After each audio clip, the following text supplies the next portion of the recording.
Howdy, folks. Welcome aboard the channel. I'm Don. This is Rockin' the Country, where I do non-pop country music reactions. I might even do rockabilly.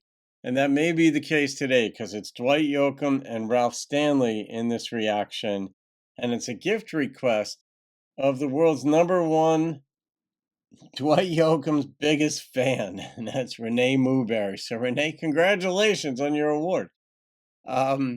It's Down Where the River Bends. I don't know the song as far as I know. And Renee said this was written in the 1940s by Jim Englund. So let's get into it.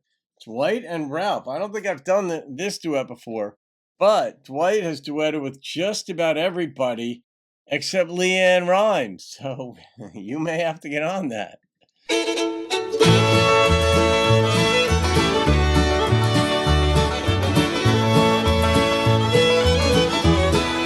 Moves right along.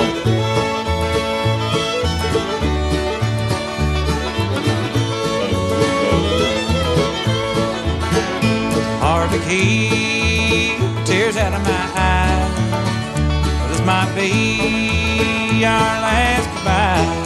Love it, man. Trying to cause you to defend the great land, so do your part just like a man. Down where the river bends, we got help with me again.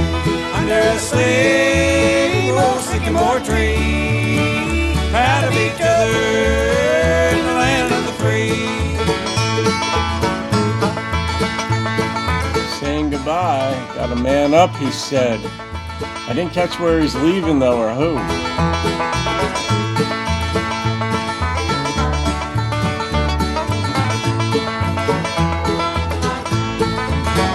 I go down to the ocean blue, get just as close as I can to you. This old ocean might keep us apart, but it won't keep you, dear, out of my heart. Down where the river bends, we got help we'll meet again. Under a sycamore tree, proud of each other in the land of the free. Yeah.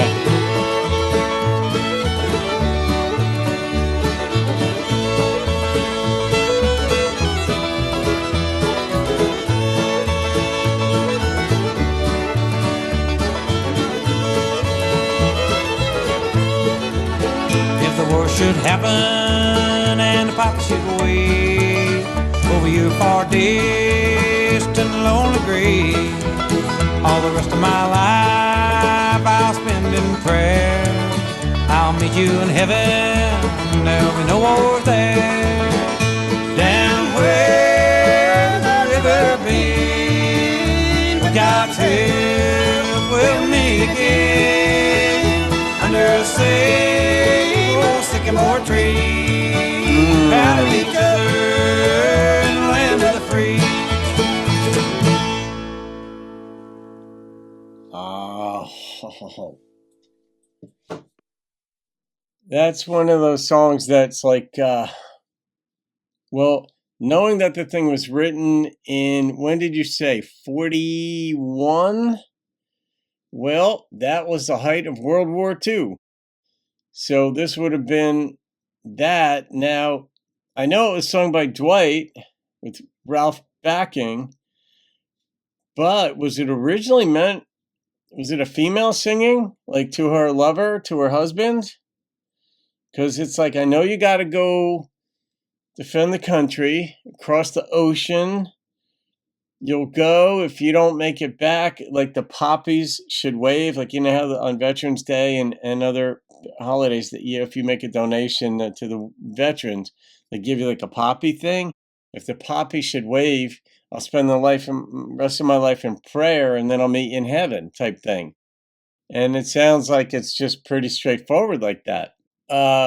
So yeah, I mean, this had this been in like the 60s, I'm not sure, or 50s even though the Korean War was 50s and 60s, beginning of Vietnam and all that. I wouldn't have attributed it to that, but this struck me very much so as being a war song. I don't know as much. It wasn't an anti-war song. It's like you got to defend the country, and that's what people did. And patriotism was high. No, nobody likes war. I mean, war. Well, I can't say nobody. There might be a few psychos out there, but for the most part, people. I mean, don't. It's just messy business. But the soldiers don't like it because look what they're up against, and then the people at home um, are also not liking it because they might be getting news of death or they see it in the paper and nowadays online. But back then in the 40s, it was just this horrendous world war. Like, Jesus, what's going on? But I love what Dwight did with it. I love that Ralph agreed to back, be the backing on this. And I love these songs, though, from specific eras, Renee, and everybody. I do. I mean, they may not teach you specifically dates and people and all that, but they give you a sense of the culture, of the time, of the mood, the zeitgeist, as that's the word for it. But it just gives you insight into what people were thinking and feeling at the time and what people were up against. So if you allow yourself the luxury of pondering the lyrics and the meaning that they come from a person who might be dealing with this, or tens of thousands of people dealing with it, you might be able to identify with, empathize or at least sympathize a bit with the folks who went through it, even though it was, as of now, over 80 years ago. But as always, Dwight just knocks it out of the park. I mean, he just sings just so uniquely, so listenable, instrumentation spot on, and all that. So, am I going to rate this one, Renee? I mean, it's not a patriotic song per se. Yeah, I'll rate it. It's very rare that this happens. The number, I think it's probably only 5 times that this has happened on the channel that I've had a split number pop into my head. And the number that popped into my head was an 8.95. So it's half a Montauk Ed special on this one with the nod toward the 9-0 playlist. But for 2 reasons, I'm going with a 9.0. I love the bass and I love the banjo. And the third reason is I love that Ralph was backing Dwight on this. I mean, what an honor for Dwight. So there you go, guys. That goes in the 9 and above playlist, which is very well populated because you guys request incredibly good songs, incredible artists, incredibly well done lyrics, and all that. So thank you again, Renee. All right, guys, have a great day. See you on another video and keep rocking the country and bluegrass.